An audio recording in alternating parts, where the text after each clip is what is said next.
শুরু করিতেছি মহান আল্লাহর নামে, যিনি পরম করুণাময় অত্যন্ত দয়ালু। আমি আজকে যেখানটাতে দাঁড়ানো আছি, এইটা কেপি বসুর দালান নামে পরিচিত। যিনি যেনার নাম ছিল কালীপদ বসু, যিনি কিনা কেপি বসু নামে অধিক পরিচিত এই এলাকাটাতে। এবং তিনি এই হরিশঙ্করপুর গ্রামেই জন্মগ্রহণ করেন এবং এইখানটাতেই তার বেড়ে ওঠা। এবং এই গ্রামেরই একটা স্কুলে তিনি তার মাধ্যমিক শেষ করেন এবং এই গ্রামেরই একটা মেয়েকে, কিশোরী মেয়েকে মেঘমালা নামে, তাকে বিবাহ করে তার দাম্পত্য জীবন শুরু করেন এবং পড়ালেখার পাট চুকিয়ে তিনি ঢাকা কলেজে শিক্ষকতা করেন। আমৃত্যু তিনি ওই কলেজেরই শিক্ষকতা করেছিলেন। তো এই যেই বাড়িটা দেখতে পাচ্ছেন, এখানে 1 একর জায়গা বিশিষ্ট 1907 সালে তিনি এই বাড়িটা নির্মাণ করেন, প্রাসাদ তুল্য 17 কক্ষ বিশিষ্ট। তো এখন এই বাড়িটা আসলে জরাকীর্ণ হয়ে পড়ে আছে। ওনার বংশধর বা ওনার পরিচিত আসলে কেউ এখানে বাস করে না। যারা বাস করে এখানটার হয়তো ভূমিহীন বা আশেপাশের মানুষজন, কয়েকটা পরিবার এখানে এখনো বাস করে। তাদের জীবন জীবিকা এইখানটাতে থেকেই হয়।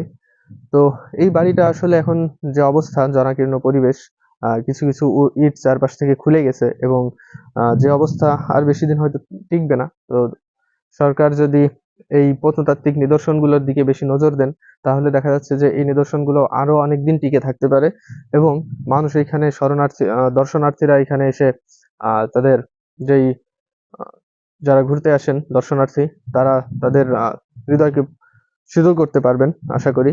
তো সরকারের কাছে এই আশাবাদ ব্যক্ত রেখে দেশের যেই কোনায় কোনায় যেই প্রত্নতাত্ত্বিক নিদর্শনগুলো আছে, পুরাকীর্তি যেগুলো আছে, সেগুলা যেন সংরক্ষণ করে।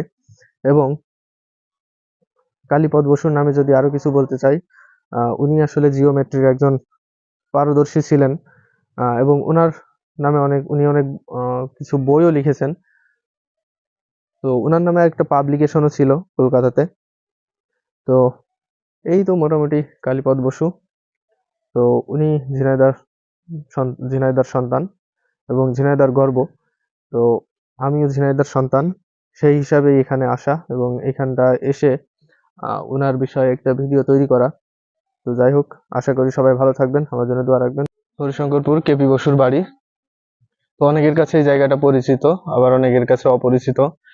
যারা আসেননি কখনো এখানে, তো এখানে আসতে পারেন। এখানে অনেক জনাকীর্ণ কিছু বাড়ি পড়ে আছে কেপি বসুর, যিনি যে বাড়িগুলো তৈরি করছিলেন। তো আমরা একটু যদি আপনাদের দেখাতে চাই, এই পাশটা দিয়ে আসলে যাওয়ার জায়গা নাই, তো আমি বাইরে দিয়ে ঢুকবো, কারণ এই পাশটা যারা এখন বাস করে তারা তাদের প্রয়োজনীয় কিছু জিনিসপত্র রাখছেন। তো আমরা একটু সামনের পাশ দিয়ে ঢোকার চেষ্টা করব।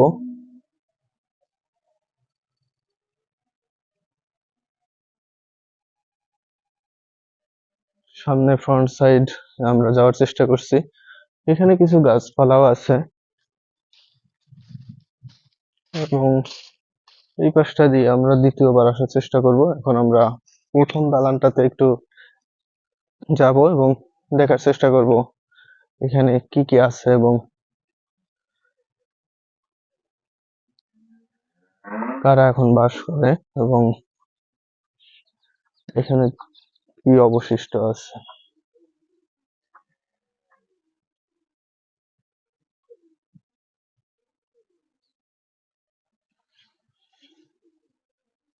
দিদি, উপরে যাওয়া যাবে না? Thank you. এখানে কবুতরও আছে অনেক। আমি এখন মোটামুটি আহ উপরে ওঠার চেষ্টা করছি ছাদে। এখনো কিছু মানুষ বাস করে যারা আসলে কেপি বসুর বংশের নয় এবং তাদের সাথে আসলে ওই রকম সম্পর্ক নয়, হয়তো রক্তের সম্পর্ক, কিন্তু তারা এখানটাতে বাস করে। মোটামুটি উপরে চলে আসছি, এটাই সেই ছাদ।